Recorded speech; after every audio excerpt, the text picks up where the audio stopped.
Olá, boa noite. Entrei aqui um minutinho antes.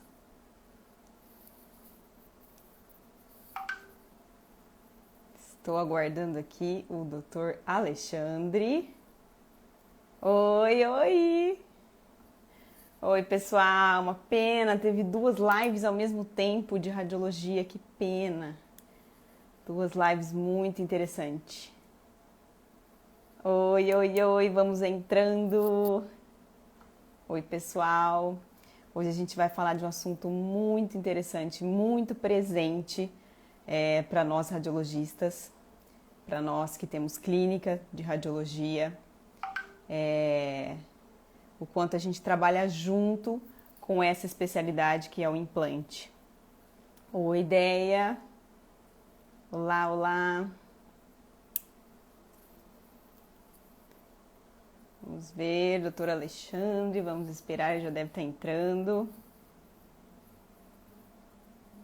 Olá, Karen, Tiago.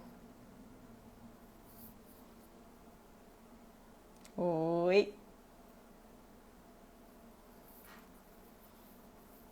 Doutor Alexandre está entrando. Vamos esperar o pessoal entrar. E agora vai.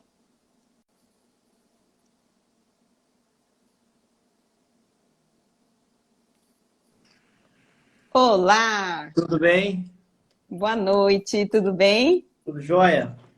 Tudo certo. Que Som tá prazer legal aí? imenso. Tudo certo. Tá me ouvindo direitinho? O pessoal aqui tá ouvindo? Beleza. Então tá bom. Acho que o pessoal que está entrando, eu acredito também que esteja ouvindo. Se não estiver, eles vão com certeza escrever. Bom, vamos esperar o pessoal entrar mais um pouco. Primeiramente, muito obrigado pelo aceite em falar aqui comigo hoje. Eu que agradeço o convite. Somos aqui parceiros de Instagram, de É, casos clínicos, fazemos a mesma coisa. No caso, você tem a parte clínica também, né? Se você pudesse apresentar um pouquinho do que você faz hoje. tá. Então aqui, né, eu sou de Belo Horizonte, né? A gente trabalha aqui com radiologia, periodontia e implantodontia, que são as minhas três áreas de atuações aí. Então, nós temos a clínica radiológica aqui em Belo Horizonte, temos a clínica odontológica, então onde eu faço as minhas cirurgias de pério e de implante. E na nossa Uhum. radiológica a gente tem o centro de planejamento, focado principalmente para cirurgia guiada. Então, a gente tem, né, o scanner, a impressora, nós vamos falar um pouquinho hoje sobre isso. E o nosso Uhum. foco é basicamente cirurgia guiada. Então, a gente trabalha com a odontologia digital aí, basicamente voltada para a implantodontia. Tá, muito interessante. Por que que eu quis falar sobre esse assunto? Porque tanto os alunos, até como os dentistas, têm bastante dúvida em relação a esse fluxo digital, como que está funcionando. Assim, eu como dona de clínica de radiologia, sempre falei que o carro-chefe da tomografia sempre foi o implante, as indicações sempre foram para implante. Hoje, com a alta resolução, a endodontia tá alcançando ali. Acredito que a indicação aumentou muito. Antes, acho que quando eu comecei com a clínica, 8 anos atrás, era praticamente só implante que tinha indicação. Aí hoje, com a alta resolução, a endodontia está vindo com tudo, né? Então, é uma área muito interessante também. A tomografia, ela começou na odonto com implante, né? Quando a gente fazia Uhum. ainda com os tomógrafos médicos, né? O paciente ia em clínica médica fazer, vinha o crânio inteiro do paciente para medir ali uma área específica do implante. Então, acho que a tomo começou com implante, mas aqui também, olha, os últimos 4, 5 anos, a endodontia vem dominando aí as solicitações de E tomo. cada vez mais artigos científicos estão mostrando a importância de solicitar a tomografia, mesmo que seja um único canal, mesmo que seja, teoricamente, um caso fácil. Isso é muito interessante. Com alta resolução, E né, a quantidade de variação que a gente começou a ver nos canais, né, de canal acessório, canal lateral, sim, e por aí vai. E nós, radiologistas, temos que tornar praticamente um endodontista, né? Porque a gente tem que entender muita coisa ali. Porque fala, a nossa área de radiologia, você tem que entender um pouco de todas as áreas. Né? Já não basta toda a tecnologia que a gente tem que aprender, a gente ainda tem que saber um pouquinho de cada área, porque essa comunicação dentista-radiologista é muito forte, é muito presente, né? E a gente tem que ficar acompanhando, né? Porque assim, a Endo evoluiu muito, aí muda um software, aí muda totalmente o diagnóstico de determinada área e a radiologia está sempre aí em todas as áreas. Exatamente. Né? Então, assim, o que eu queria, né, com essa live era a gente ir direto ao ponto, assim, qual é o passo a passo para quando o paciente chega na clínica e, né, quer colocar implante, seja um edêntulo total, seja um edêntulo parcial. Então, por onde a gente começa, né? Eu quero discutir essa parte ali de radiologia com você, né? Então, assim, primeira coisa, o paciente, você falando como cirurgião dentista ali, implantodontista, né? O paciente chegou na sua clínica, qual que é o primeiro exame de imagem que você solicita? Eu sempre trabalho com a panorâmica e eu acho que todo exame inicial deveria ser feito com uma radiografia panorâmica. Né? Eu vejo a panorâmica como o hemograma do médico. Né? Você vai no clínico geral, ele te pede o hemograma. Aí ele vai ver o hemograma, se ele achar uma alteração no hemograma, ele vai pesquisar mais fundo aquilo ali. É a nossa panorâmica. Né? É aquela avaliação inicial, né? Exatamente. Eu concordo com você. A gente vai pedir uma panorâmica, né? E ali na panorâmica, junto com o exame clínico. Então, sempre a minha primeira consulta é feita com o paciente e a radiografia panorâmica. Eu já solicito que o paciente chegue com a panorâmica. Então, eu faço ali a minha consulta clínica junto com a panorâmica. Né? E aí, a partir da análise da panorâmica e das alterações clínicas, eu vou pedir ali uma periapical de uma região, uma bite wing de outra região, uma tomografia, né? Tá, mas aí, por exemplo, resolveu fazer o planejamento de implante. Aí você vai solicitar tomografia. Sempre. Para implantodontia, sempre. Todos os casos. Tá? E eu acho legal a gente comentar, né, com quem está assistindo, a importância, principalmente dos reparos anatômicos para a instalação de implante. Né? Porque às vezes pode parecer fácil, mas a panorâmica não consegue ter as informações que a gente precisa, não é? Vai te falar. Eu só queria comentar uma coisa da panorâmica que aconteceu essa semana, e com certeza acontece na sua clínica muito. Né? A gente recebeu essa semana um paciente, 22 anos, se não me engano, foi fazer panorâmica para terceiro molar, é uma das solicitações que a gente mais tem, né? Panorâmica para analisar terceiro molar. E estava lá uma lesão enorme, a gente já fez punção, já fez biópsia, provavelmente um ameloblastoma sólido. Paciente assintomático, nenhuma alteração clínica. Então, eu acho que a panorâmica, essa visão geral é muito importante, né? A gente tem uma quantidade enorme de patologias que não se manifestam ou demoram muito para se manifestar clinicamente. Então, eu acho que a panorâmica, o paciente foi no seu consultório, faz uma panorâmica e dali você começa a tratar. E na implantodontia da panorâmica, a gente vai para a tomografia.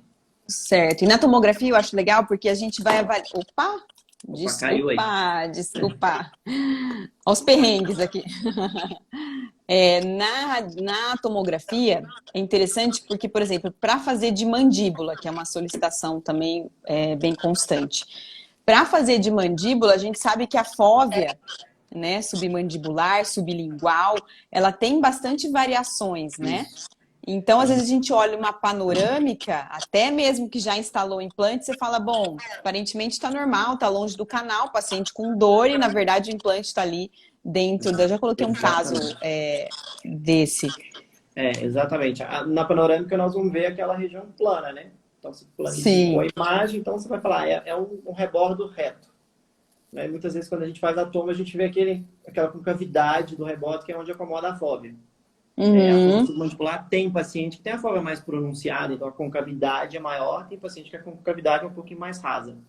E se você vai só com a informação da panorâmica para a cirurgia, então o seu planejamento do implante vai ser, eu tenho um rebordo reto, eu vou descer com o meu implante reto. Né?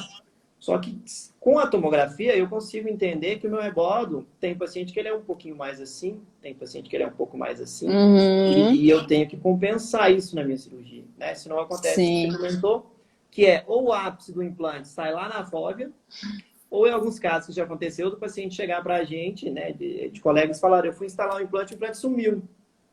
que às vezes ele atravessa e cai lá no tecido mole, porque o Entendi. outro às vezes é muito macio, então ao invés dele só romper, dependendo da força na hora da instalação, ele passa direto e vai para o tecido mole. Então a fóvea é uma área extremamente importante. Outra área da mandíbula que é negligenciada é o prolongamento ali do mentoniano, né? Então o pessoal preocupa com o canal e com o forame. Mas esquece que ali do forame continua, né? Então tem ali um prolongamento. E se o seu implante pegar ali, né, também seu paciente vai ter parestesia da mesma forma, como se estivesse no canal mandibular.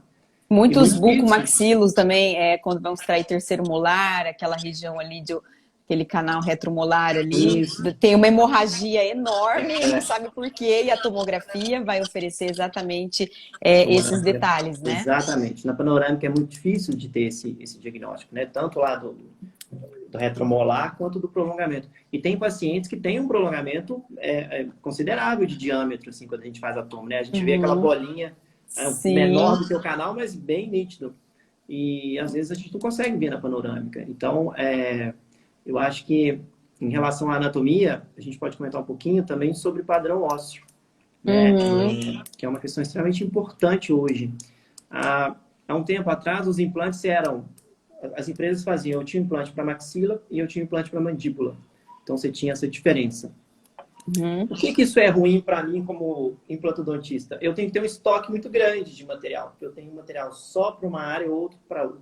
A gente não podia né, usar trocado, vamos falar assim.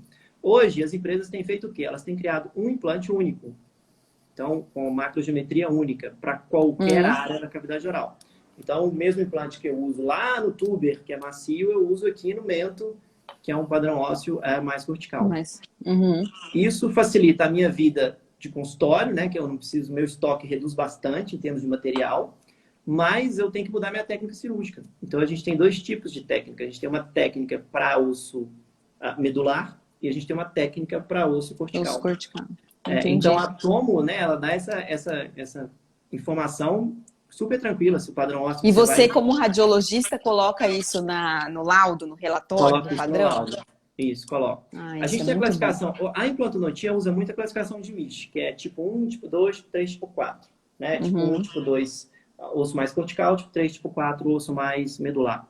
Mas como radiologista, no laudo, eu escrevo só o padrão da região. Então, eu falo, a região do dente 46, observa-se o padrão ósseo medular, ou observa-se o padrão ósseo cortical. Essa informação é muito importante para o implantodontista, porque isso define a técnica que ele vai usar para aquela região. Tá? Então, é mais uma informação da tomografia. Se a gente for falar de anatomia, a sua área e seio, né? Quantas variações não tem o seio? Eu acho que é certeza. A estrutura anatômica que mais varia entre a população, né? Um seio completamente diferente do outro. Com certeza. E os implantodontistas, eles chegam bem perto ali, né? Eu não sei, vocês falam que às vezes tem uns que falam, é o travamento ali no soalho da fossa nasal, travamento no soalho do seio, mas muitas vezes o seio responde, e isso é normal, mas às vezes ali, quando acontece um acidente ali, uma comunicação bucosinusal, o seio vai responder de uma maneira um pouquinho mais agressiva, vamos dizer assim. Tem alguns casos, até eu já postei algumas radiografias, é a mesma coisa da fóvea, alguma variação ali anatômica, na hora de instalar o implante, ele cai lá dentro do seio. Então, eu já fiz muito laudos de implante que estão aqui, ó, vieram parar aqui em cima, e aí tem para localizar. Exatamente, flutuando. Então, é isso que eu falo, o planejamento é muito importante. É difícil a gente conscientizar, às vezes, o paciente. Então, eu acho que o dentista tem que explicar todos os riscos e benefícios de você fazer um planejamento na panorâmica, na tomografia e não na panorâmica. Porque às vezes o paciente fala, poxa, eu vou pagar, sei lá, R$70 numa panorâmica e eu vou pagar 250 numa tomografia, a diferença é muito grande. Então, eu acho que falta ali o dentista explicar quais são os riscos, quais são as vantagens, fora que não tem ampliação, 1 para 1, não tem todos aqueles os problemas das imagens bidimensionais que a panorâmica tem. E eu acho que a gente da rádio tem que conscientizar mais os implantodontistas dessas informações a mais da tomografia. Porque o implante, ele ficou muito acostumado a só olhar uma medida. Então, vem lá aquela medida, o cirurgião pega o template, 15 de altura, 6 de largura, joga o template e vai operar o paciente. Então, essas informações de diferença anatômica de rebordo, presença de variação anatômica. Eu tenho alguns casos de canal duplo aqui na minha clínica, canal mandibular, né, aquela duplicação do canal mandibular. Então, você tem variação, você tem padrão anatômico. Então, uma série de questões que a tomografia ela dá essa informação no mesmo exame, basta olhar com um pouco mais de atenção o exame. Então, acho que a gente tem que trabalhar isso um pouco aí com a implantodontia também. Com certeza. O Robson perguntou aqui qual é o efeito biológico que ocorre quando o implante toca a membrana do seio maxilar. Bom, a membrana é a mesma coisa quando tem uma lesão apical e o seio ele responde. Ele entende como se fosse algo que está agredindo aquele tecido, como se fosse um processo ali inflamatório, e ele responde ali com acúmulo de muco na região. Aí tem aquele espessamento que a gente vê, parece uma piscininha ali no seio maxilar. E é isso. Então, na verdade, hoje, falando do seio, tem a posição da artéria antral, que é muito legal. A gente tem que marcar como radiologista, porque quando a gente vai fazer o acesso cirúrgico no seio, para levantar a membrana, né, fazer o levantamento do seio, a janela cirúrgica, a janela óssea, é exatamente no caminho da artéria. Então, se a gente identifica que a artéria é mais volumosa, eu tento fugir dela cirurgicamente. Faço a janela ou mais para o anterior, ou mais baixo, ou mais alto. Porque, perfeito. Olha que legal ter essa visão de quem faz a cirurgia, muito interessante. Dependendo do diâmetro dela, tem um sangramento expressivo e como ela é intra-óssea, é difícil de você promover uma hemostasia, é difícil você pinçar ela ou fazer compressão. Entendi. Então, se você sabe que ela tem ali, você meio que foge ali dela. A gente foge, né? Então, eu olho o caminho dela e faço. Eu faço mais alto, então... tem seios, né, em que a artéria está mais próximo do rebordo, tem seio em que a artéria está lá em cima. Sim. Aí a gente foge dela. Então, planeja a janela ou mais alta ou mais baixa, dependendo da posição da artéria.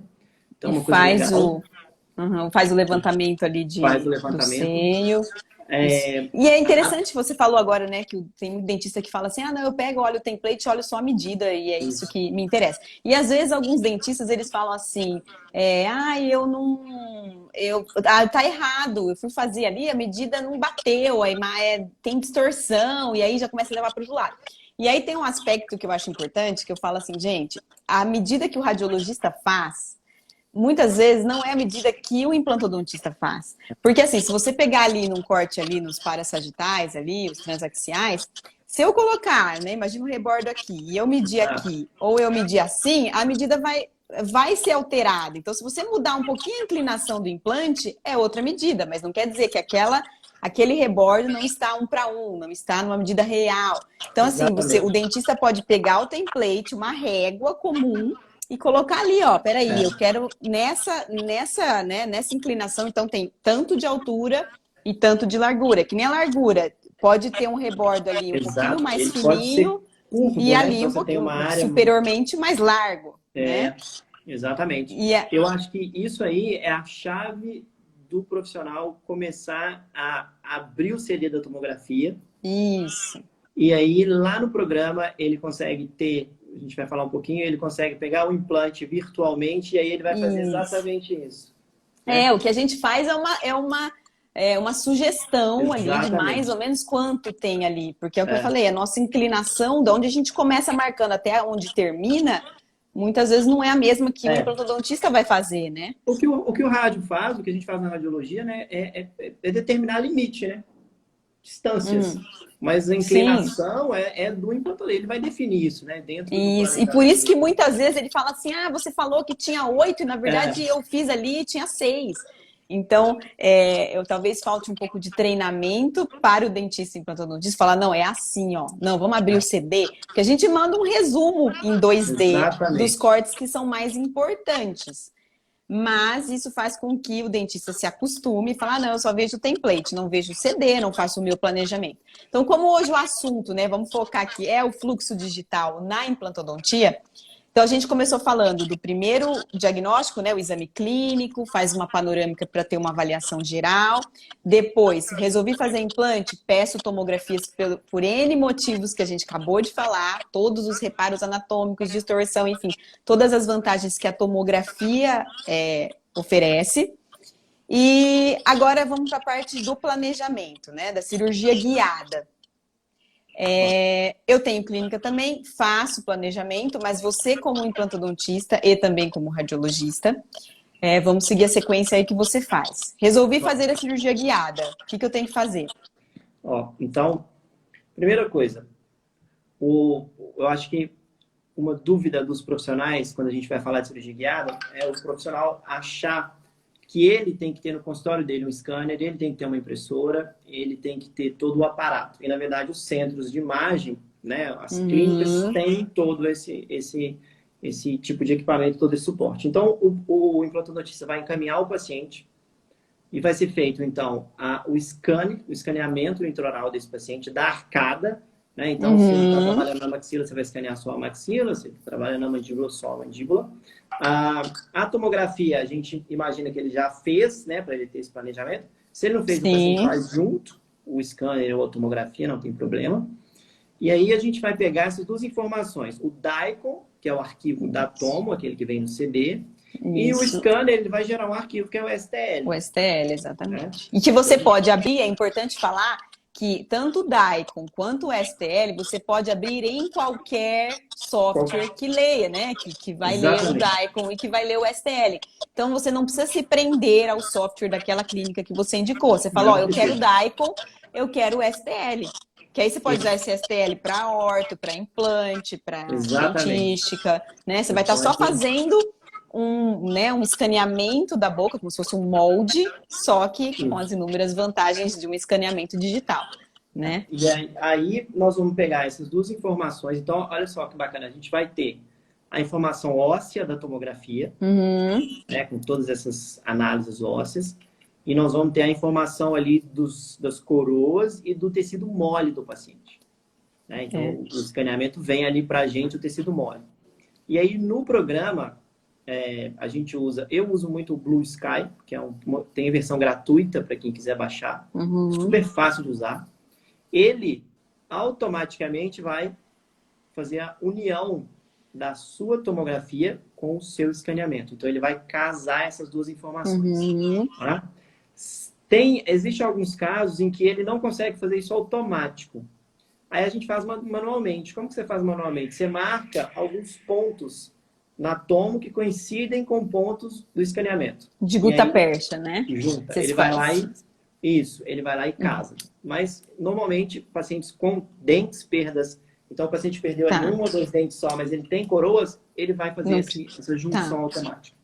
E aí a gente vai ter a tomo e o scanner. Então, a gente vai ter a informação do osso, a informação da altura gengival, então quanto que eu tenho de gengiva ali, né, acima daquela crista óssea, posição de coroa. Então, a gente tem tudo isso no programa.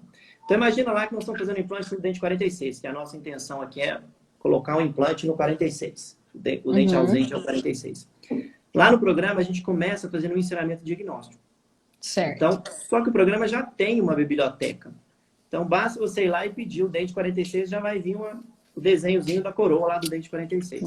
Você pega lá e coloca na posição, né, daquele espaço. E aí o programa te permite aumentar a coroa, diminuir, chegar um pouquinho para vestibular, chegar um pouquinho para... Você coloca na posição que você ali acha proteticamente ideal, né?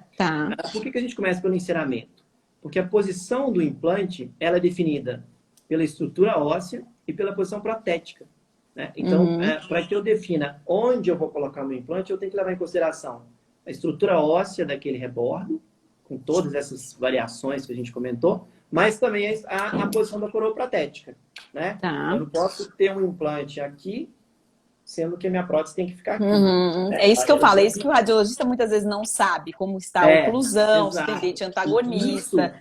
O planejamento facilita muito, porque ele vai desenhar, você vai ver lá a coroa e o rebordo. Então, você vai ter essa informação, né, dentro do mesmo local. Então, primeiro a gente faz um encerramento. E os programas, eles já têm na biblioteca, as empresas de implante já forneceram para quase todos os programas as informações dos seus implantes. Então, a biblioteca já tem quase todas as marcas, as mais utilizadas. As principais. Principais. Então, vamos dar um exemplo. Eu uso o implante Arcis da FGM. Então, eu vou lá no programa e digito, eu quero o implante Arcis da FGM. ele já abre para mim todos os tamanhos e diâmetros que a empresa tem. Uhum. Eu clico em cima dessa informação, vai vir um desenho do implante para mim, com a dimensão que eu escolhi. Então, vamos pensar aqui que eu escolhi um implante de 3,8 de largura por 11 de comprimento, que é um implante muito utilizado. Eu vou pegar ele com o mouse lá e vou posicionar na minha tomografia, no meu conjunto ali, tomo, scanner e enceramento. E aí, a gente vai analisando nos cortes. Então, tem o corte sagital, axial, coronal.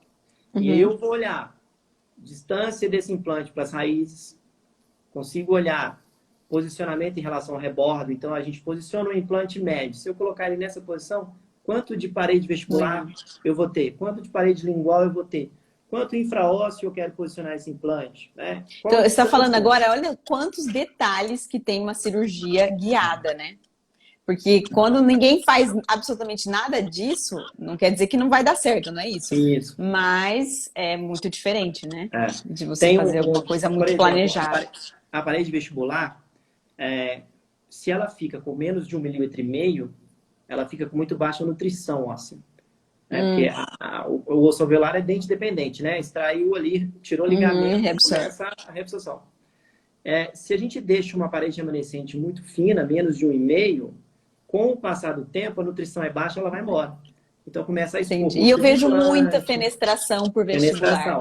Porque na instalação não respeitou esse espaço. E, vamos falar, cirurgicamente, manualmente, é muito difícil fazer isso, né? Eu ter essa precisão. Sim.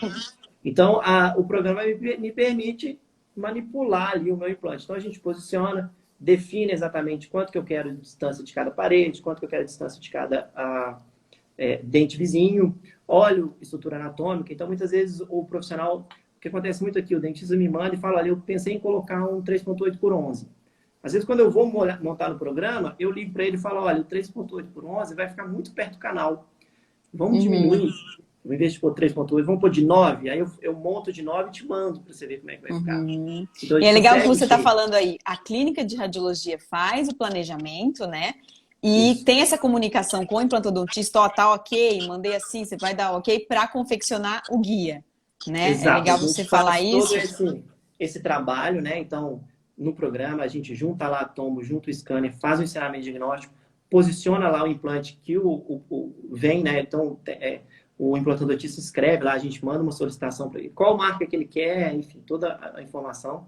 A gente monta um planejamento e envia para ele esse planejamento digitalmente e a gente liga e conversa. Olha, vê aí o que você acha. Muitas vezes ele devolve e fala, olha, eu queria que você colocasse ele 1 milímetro mais infraósseo ou chega um pouquinho mais para a palatina, chega um pouquinho mais... A gente reposiciona, manda de novo. Então, tem essa conversa que é muito bacana, que aí passa a ser uma troca de ajuda entre o implantodontista que tem a informação cirúrgica e o radiologista que tem mais a informação do exame, né? Então, acho que junta aí duas coisas muito positivas. Com certeza. Acaba que um ali vai ajudando o outro na sua área. Define-se esse planejamento. Uma vez do planejamento ok, definido, vai gerar o guia. O próprio programa gera o guia, a gente só desenha, marca pontos. O programa gera o guia. Esse guia, ele vem já com os espaços para que se coloque as anilhas. As anilhas é o buraquinho que vai ficar no guia para a gente passar com a broca. E pra gente total precisão, né? Onde você planejou, né? Então, ela vai ficar naquele local. E qual que é a grande importância da anilha? É porque o sistema guiado, na hora que a gente entra com a fresa, a anilha não permite que eu faça isso. Então, eu não consigo mudar a angulação que eu determinei. Então, se eu coloquei meu implante assim, ele vai ficar assim. Eu não consigo manipular. Ela trava. Inclinar e fazer nada. Inclinar. Isso que é o interessante, né? Porque você planejou com todo cuidado, né? Essa inclinação. E eu fico imaginando, né, a diminuição do tempo cirúrgico, né? Deve ser drástico, né? A gente fez aqui uma cirurgia pelo Instagram, ao vivo. Eu estava operando e meu irmão estava filmando. Aí a gente falou, vamos cronometrar para a gente ver quanto tempo. Uma paciente com genesia, 12h22. Eu demorei 2 minutos. Meu fazer a Deus cirurgia. do céu. Porque Muito. coloca-se o guia, eu passei 2 brocas, um no espaço, outro no outro, peguei o implante, um no espaço, outro no outro. Ele não me deixa mudar o que foi feito no planejamento. Então, assim, a gente brinca aqui que a gente tem um colega endodontista que eu falei, olha, você vai ser meu garoto propaganda, eu vou te colocar para fazer implante, você falar, tá vendo? Até o endo faz implante. Porque realmente Aham. ele limita o erro, né? Então, na verdade, a cirurgia guiada, a gente gasta muito tempo no planejamento. Então, o centro Sim, vai dedicar um tempo ali, né, para para planejar, planejar. para chegar numa conclusão, e diminui drasticamente o tempo cirúrgico. Além disso, pós-operatório do paciente, né, que é uma cirurgia que a gente não Sem muitas protocolo, vezes. né? Eu queria que você falasse um pouco do protocolo, que para quem não O, sabe, né, pode falar. o protocolo muda um pouquinho do paciente que tem dente. Então, quando o paciente tem remanescentes, dentes remanescentes, a gente usa esses dentes como suporte. Então, o guia fica parecendo uma plaquinha de bruxismo, uma plaquinha para bruxismo, que pega as faces oclusais. Porque o ponto mais importante do guia é que ele tem estabilidade, né? Uhum. Para que eu consiga ter essa precisão, o meu guia não pode ter nenhuma baixa. Movimentar, né? Uhum. Então, quando o paciente tem dente, a gente usa as faces oclusais como apoio do guia, né? Porque ele tem a estabilidade. Quando ele não tem, a gente tem que usar algumas... muda um pouquinho. Então, o protocolo é o paciente dentro, o paciente que não tem nenhum dente mais, e a gente vai reabilitar esse paciente com implantes, né? Então, a técnica é um pouquinho diferente, porque não faz o escaneamento. Aí vão ser feitas 2 tomografias. Isso, é o Então, que a gente recebe bastante. importante. As 2 tomografias. É importante você falar Exatamente. disso. Pegar a prótese do paciente. Então, o profissional, o cirurgião, vai mandar o paciente com a prótese total, que ele já utiliza, com a dentadura que ele utiliza, né? A gente faz umas marcações nela. A gente faz na face vestibular. Normalmente eu coloco 4 pontos, 4 ou 5 pontos. Uhum. Preencho. Então, pega lá uma maxicute, uma broquinha, faz uma cavidade na face vestibular e a gente preenche com gutta-percha. Eu acho que é o mais simples de ser feito. E aí nós vamos fazer 2 tomografias. Uma tomografia só da prótese. Então a gente coloca a prótese lá no aparelho, faz a aquisição da imagem. Aí é legal baixar a dose, reduzir bem a dose do tomógrafo para ter uma imagem mais legal. E vai aparecer como depois, áreas hiperdensas, né? Exatamente onde você vai colocar exatamente onde a gente o colocou implante. isso. E aí a gente vai fazer uma segunda tomo com a paciente usando essa prótese total com as marcações que a gente fez. Né? Uhum. E aí é legal pedir o profissional para mandar um registro de mordida do paciente, de silicone, pede o profissional para fazer, porque é importante que a prótese esteja na posição. E se durante a aquisição da imagem a prótese bascular um pouquinho, vai dar diferença na sua cirurgia. Então, pede para o dentista fazer lá um registro de mordida, o paciente leva esse registro e na hora da aquisição da tomo, pede ele para morder para ter certeza que a prótese está adaptada. Então, aí o que o programa vai fazer? Em vez da gente usar o escaneamento, ele vai casar as 2 tomos. A prótese então, vai juntar a prótese com a tomo do paciente com a prótese. E aí a base da prótese vai se transformar no guia. Por isso que é importante que a prótese esteja bem adaptada durante a aquisição. No programa, a gente corta a parte dos dentes ali, mas a estrutura do guia vai ser exatamente naquela... Entendi. Isso. Entendi. E como o paciente não tem os dentes para estabilizar, a gente usa os pinos de sustentação. São uns pinos que a gente coloca, normalmente aqui na maxila, a gente coloca 4, 2 de cá e 2 de cá, no fundo do vestíbulo, na vestibular. Então, são pinos que atravessam ali para dar estabilidade no guia. Entendi. Se muito extenso, às vezes, achar que ele vai ter alguma movimentação, pode colocar um pinozinho palatino também. Entendi, que legal. Porque aí, como eu não tenho nada para me dar sustentação, são esses pinos que vão estabilizar o guia. Peraí, deixa eu só, vamos responder algumas perguntas, senão vai ficar para trás. Peraí, o Dr. Frank perguntou quais os scanners que estão mais aí se destacando no mercado. Eu acredito que seja o Tri-Shape e o iTero. Isso. Não sei se você tem uma outra... opinião. Hoje tem vários. Tem já, vários, né? exatamente. Tem vários. Eu falo assim, o que mais se falam, né? O que talvez o que as pessoas mais têm sejam essas duas marcas. Mas isso não significa que as outras marcas não sejam boas. Em hipótese nenhuma. Agora as marcas estão vindo aí com tudo, com muita tecnologia. É uma questão de parar para conhecer os outros scanners do mercado. Comentado que a gente fez um teste aqui, porque eu tenho alguns laboratórios que trabalham com aquele scanner de mesa, né? Em que você escaneia um modelo, você molda o paciente e escaneia um modelo. Então, nós fizemos aqui de teste para comparar se eu tinha alguma alteração. Porque o modelo tem alteração do material de moldagem, tem alteração do gesso, né? Então, eu posso ter ali alguma alteração. E deu diferença nos nossos guias. Entre os que foram feitos com o scanner direto na boca e o que a gente escaneou o modelo do paciente. É que escanear o modelo, a gente já sabe que já tem uma distorção, a hora que você vai vazar, a hora que... Então, é uma coisa que, na minha opinião, não deveria existir mais, não né? Deveria. Então, tem muitas clínicas que já extinguiram total o modelo de gesso. Exatamente. Né? Agora, para a cirurgia guiada, a gente fez o teste e dá diferença mesmo. Que legal. Então, não recomendo que se faça com escaneamento do modelo. Escaneia sempre o paciente. Sim, o professor Flávio aqui perguntou qual tipo de marcação é mais aconselhável? Seria essa que você falou ali da Guta? Isso, que você da Guta, Da Guta pode colocar qualquer estrutura metálica também, mas eu acho que a Guta é o mais simples. Eu acho que é o que mais fazem, né? É o que eu mais recebo ali. O Luiz perguntou, com dentes fazemos escaneamento, certo? Sim. Isso. Então, assim, paciente tem dente, tomografia, escaneamento. Paciente não tem dente, duas tomografias sem scanner. Vamos dizer que a fórmula é mais ou menos essa, né? É exatamente isso. E... Pode falar.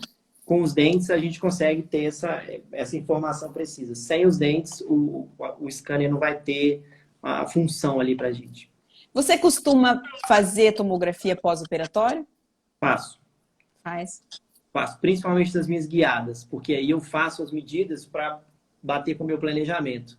Então, até antes da gente fazer, antes da gente começar a fazer comercialmente, eu fiz vários casos e fiz medida comparativa. Uma prova ali, né? Será que o planejamento está correto mesmo, né? Será que e aí, como é que foi? Tá dando certo? E dá certinho. Eu tenho vários casos, até no meu Instagram eu posto alguns, eu sempre faço. Aí eu faço a medida, eu meço lá a distância do implante do aparelho vestibular, em tal região ali. Aí depois eu faço a tomo final e meço de novo. E é bem preciso. E é legal, assim, né?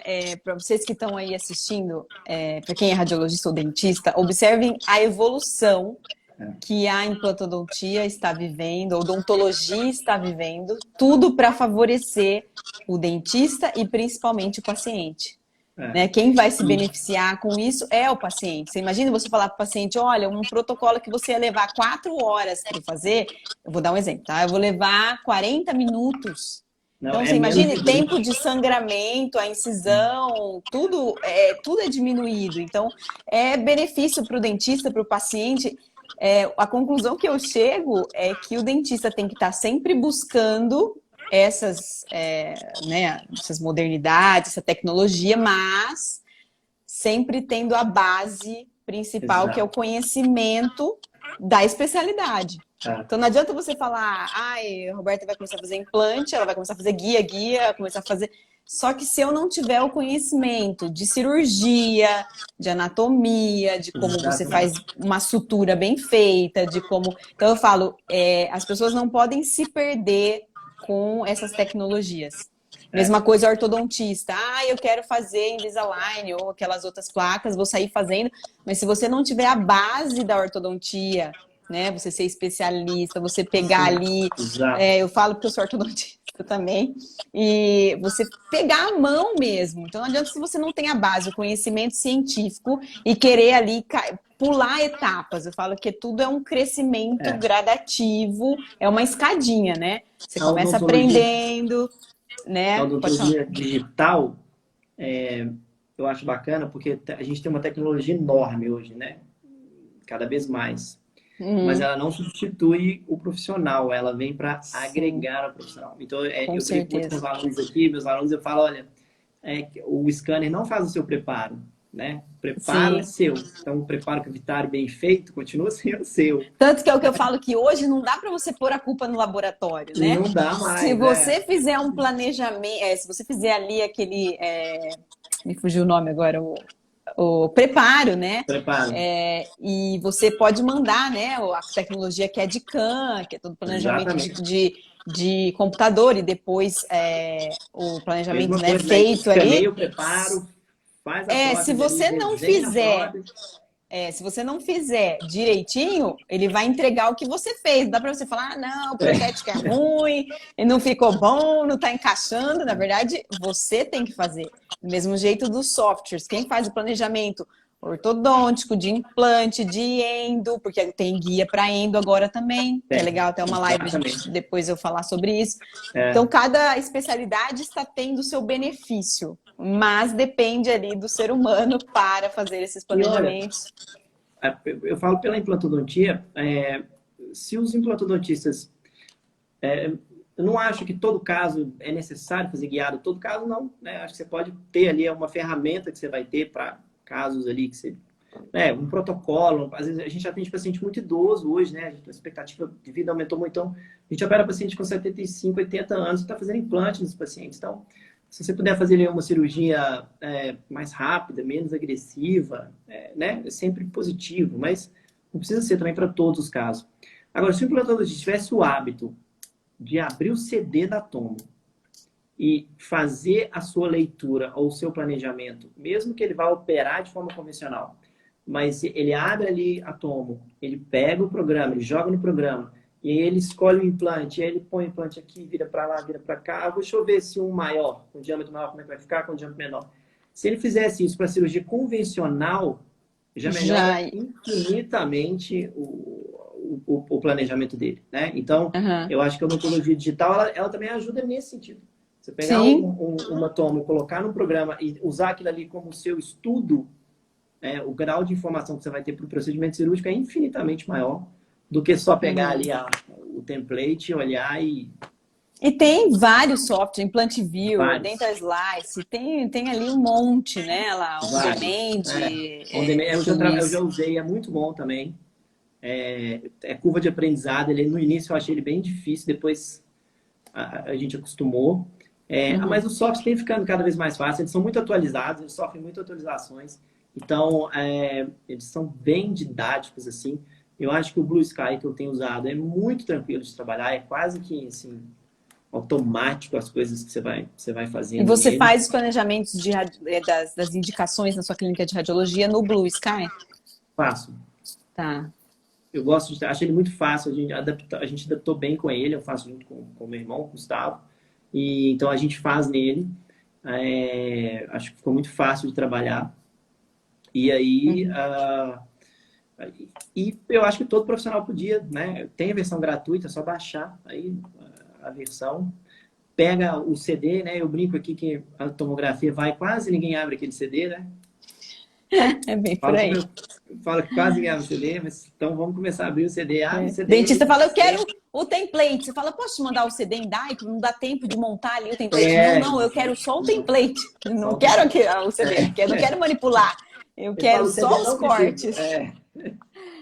Mas aí, né, não tem jeito. É que também, às vezes, pode ser ali como não conhece ali como manipula o CD, então fala, não, vamos no que é mais fácil. Então, eu acho que é a clínica de radiologia que tem que treinar os dentistas da sua cidade a aprender a ler aquela tomografia, aquele software e etc. Então, assim... Às vezes ele acha que vai ser muito complicado, né? Mudar também uma cultura que já vem de muito tempo. Então, é a mesma coisa, impressão de filme, né? Sim. Eu falo assim, recebe a imagem digital.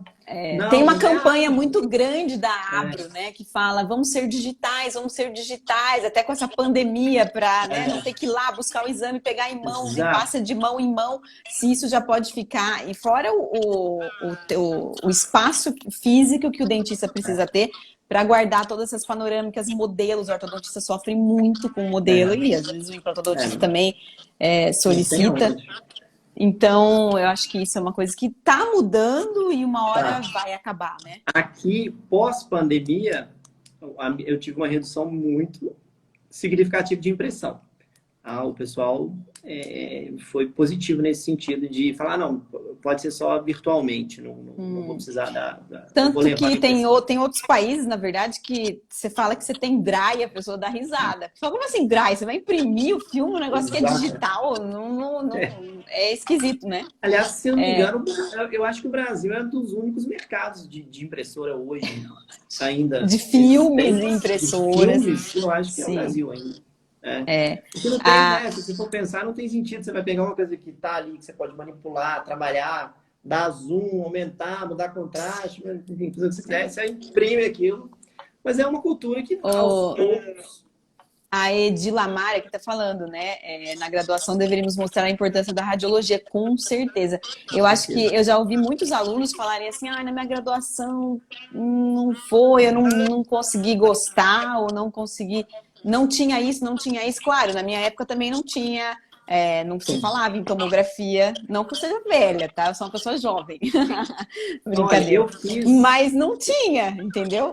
não tinha. Era, Eu era o fiz a 2D, minha, não eu fiz a minha tinha. especialização de rádio em 2006, se não me engano. Foi em 2006. Pouquíssimo. E depois eu tive que fazer cursos de tom. Então, Sim, assim, com porque certeza. a gente não tinha, né? Não Então, tinha. E não na tinha. verdade, na graduação fala de uma maneira muito superficial, né? Porque na verdade, como tem muita coisa para falar, rádio um, rádio 2, tomato 1, estômago 2, estômago 3, às vezes acaba falando de uma maneira muito superficial. Mas isso também, às vezes, você vai fazer uma especialização em radiologia, que também não vai se aprofundar tanto em como você vai montar aquele tal template, que vai depender do software que você vai trabalhar. Não vai falar tanto sobre ressonância magnética, então você vai ter que fazer alguns cursos Depois, para se exatamente. atualizar. É difícil falar tudo ali, né? Mas o que eu acho mais importante da graduação é colocar na cabeça do aluno não é nem aprender tomografia, é aprender a valorizar a imaginologia, as radiografias, os exames de imagem, porque todas as áreas de odontologia usam o exame de imagem. Então, por mais que você fale, não gosto de radiologia, acho chato, anatomia, não sei o quê, mas você tem que conhecer, porque todas usam implante dentística, orto, pério.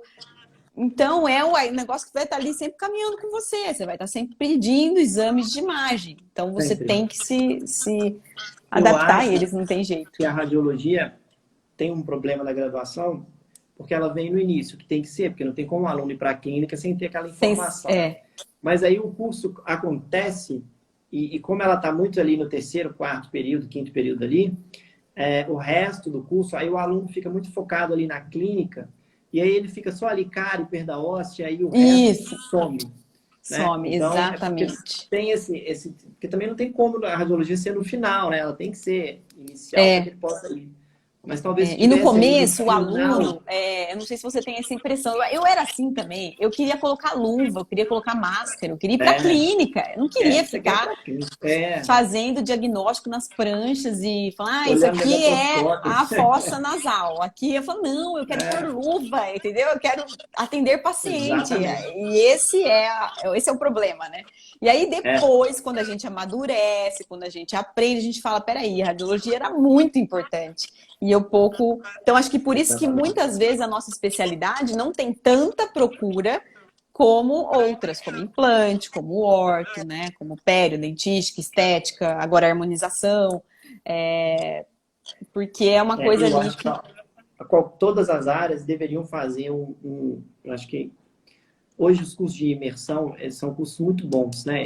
Eu acho muito bacana, porque são uhum, cursos rápidos, focados naquilo que você tem aquela necessidade, né? Então, por exemplo, eu preciso fazer a radiologia avançou muito na endo, então eu preciso ir para essa área ali, né? Então eu pego um curso ali de 3, 4 dias, 2, 3 módulos e aprofundo naquilo. Eu acho que esses cursos de sim, imersão eu são muito acho. bons nesse sentido. Então, Uhum, eu acho que hoje o profissional tem acesso a isso, né? Então, o endodontista, ele tem que fazer um curso de radiologia para endo hoje, porque é tem. completamente diferente do que era há 5 anos atrás, né? Então, Uhum, ele tem que com buscar certeza. isso. O implantodontista também vai lá, faz um curso de 2, 3 dias aí de tomografia para implante, ele vai ver o tanto de coisa a mais que ó, Sim. vai melhorando o aparelho, vai melhorando o nosso diagnóstico, a gente vai passando a ter, né? Você vê a endo, é um absurdo a diferença de 5 anos para cá. Nossa, absurdo. Então, o Também profissional acho. ele tem que buscar. Então, eu acho que hoje, com essa liberdade aí de ter esses cursos rápidos, focados, né? Então, muitas vezes você tem aquela demanda ali específica. Então, não é porque você fez a especialização que pronto, né? Não preciso mais. Nossa, Não, pelo contrário, você tem que você fazer vai. um monte de cursos de diagnóstico, de caso clínico, Exatamente. De as laudo, já imersões, fiz né? Os vários de cursos que hoje laudos. eu ministro, eu vejo assim, eu dou cursos para radiologista já, e os cursos que eu faço, eu vejo que legal essa troca de experiência, de ideia, de falar, nossa, essa área eu não conhecia aprofundado, né? Então, Exatamente. essa é a grande diferença de você fazer depois cursos para se aprimorar no assunto, A né? especialização não dá tempo de aprofundar em Não. tudo, né? Então, em nenhuma área, não só na rádio, mas... Todas as especializações, ela vai te mostrar o caminho e, na Exato. verdade, quem tem que estudar é o aluno. Quem tem que comprar livro, quem tem que procurar artigos, é o aluno. Então, assim, o aluno é equivocado, né? Ele pensar que eu vou fazer especialização, vou ficar sabendo de tudo. Isso em todas as áreas. Na verdade, Todas as áreas. Ainda né? mais com Ele essa evolução que a gente tem tem hoje, que, né? ó, acabou, já. Sim, acabou a especialização, começa, estuda aqui, estuda ali, faz aperfeiçoamento, e você vai ficando muito bom naquilo que você faz, né? Eu acho que esse é o grande segredo, né? E Mas eu é acho isso. bacana da odonto digital, porque a radiologia, a gente é meio deixado de lado, assim, né? Da odonto, né? Eu falo que se a gente vai... Congresso, tem um congresso de rádio, que só vai a gente, né? E os outros congressos quase não tem rádio, né? Aí agora veio a odontologia digital. Eu acho que agora que a odontologia digital, independente da área que você está trabalhando, ela é baseada na radiologia, né? Sim, Então eu também acho, tenho certeza. a gente tá vendo aí que a radiologia tá tomando uma frente aí E eu necessária em falo todas que as para áreas. nós radiologistas está ficando muito difícil. Tá, pois é, Porque porque não assim, você para. vê, tem vários cursos hoje, até em São Paulo tem um muito bacana da Mesh, da Jéssica, que é só de odontologia digital. Porque você tem que fazer um monte de aprender a manipular os softwares de cada área, para Cada você área. poder ali oferecer esse serviço para o dentista ou para você poder Exatamente. trabalhar. Então, você A tem que gente estudar. tá. Tem em Tem Ribeirão muito Preto, mercado, mas do pessoal das impressoras lá de de resina, que também não, eles fazem curso de todos os softwares que são gratuitos. Então, assim, tem muito exatamente. curso bom no Brasil. Eu acho que é questão da pessoa querer correr atrás Isso. e ficar sempre atualizada, né? Não dá Pegar pra ali a gente. sua área e buscar as áreas anexas Sim. ali, né? Então, o que que Claro, não dá pra gente fazer vai... tudo ao mesmo tempo. É, Tudo tem não seu dá. custo, tem o seu tempo que você está disponível ou não, mas aos pouquinhos você vai fazendo, na hora que você vê, você fez os É, principais, os que te interessam ali, né? exatamente. Mas é isso.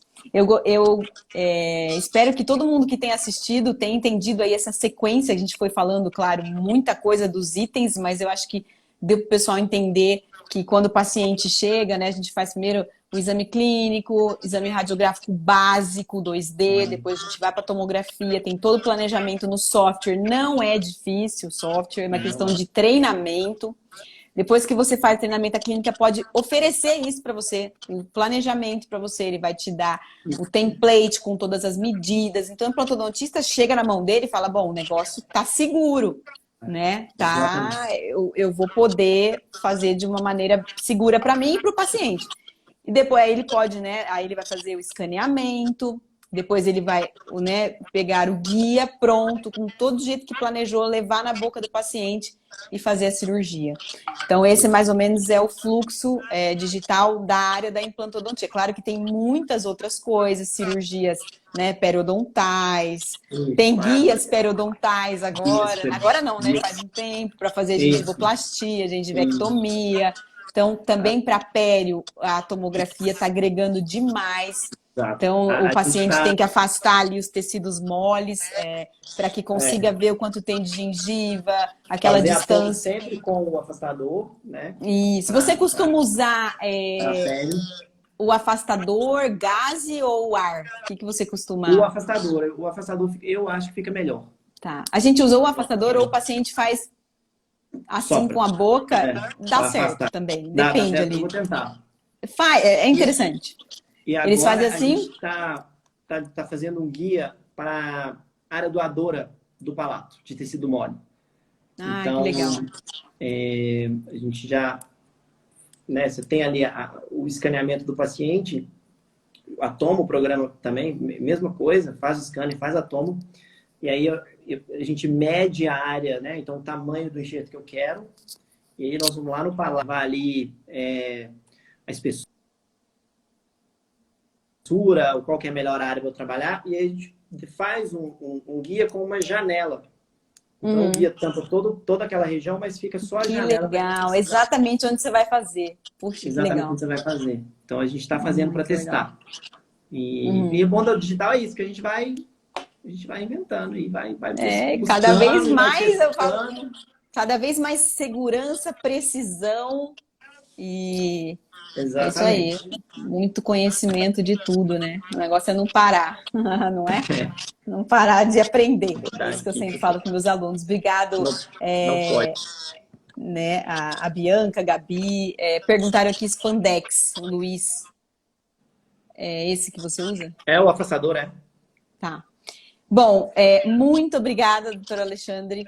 Eu Muito que obrigado agradeço, foi mesmo. ótimo. Foi muito legal o bate-papo. Acho que esclareceu muitas dúvidas para muita gente que não sabia essa sequência, esse passo a passo do que o implantodontista faz desde quando recebe o paciente até quando ele finaliza e as inúmeras vantagens que tem em fazer de uma maneira digital, em fazer o planejamento e principalmente o conhecimento que o implantodontista deve ter, né? O profissional que deve ter. Vou pegar. O digital não vai substituir nunca o conhecimento do profissional, né? Então, acho que ele vem para agregar, para somar, né? Então, é muito legal a cirurgia. Para quem faz implante aí, experimentem fazer um caso, é muito bacana.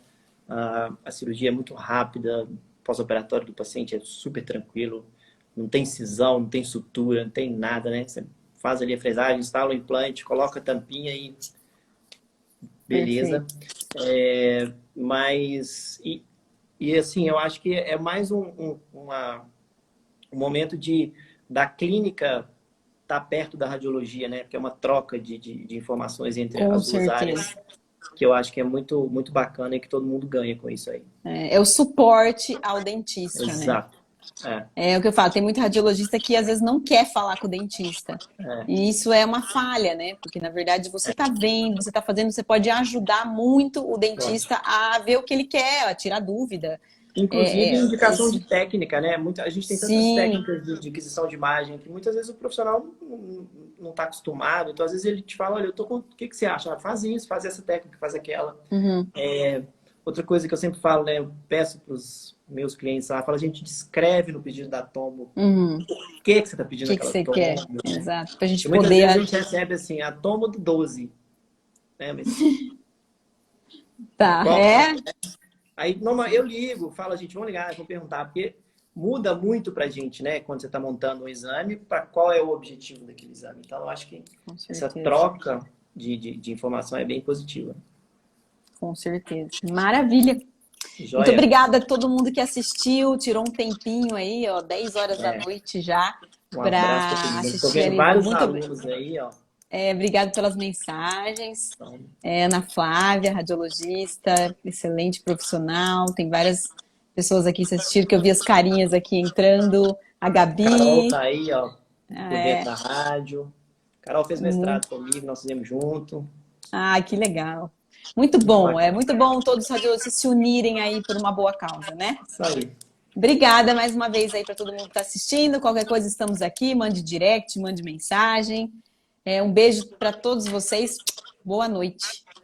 Tchau, gente. Boa noite. Obrigado. Boa noite. Tchau. Tchau.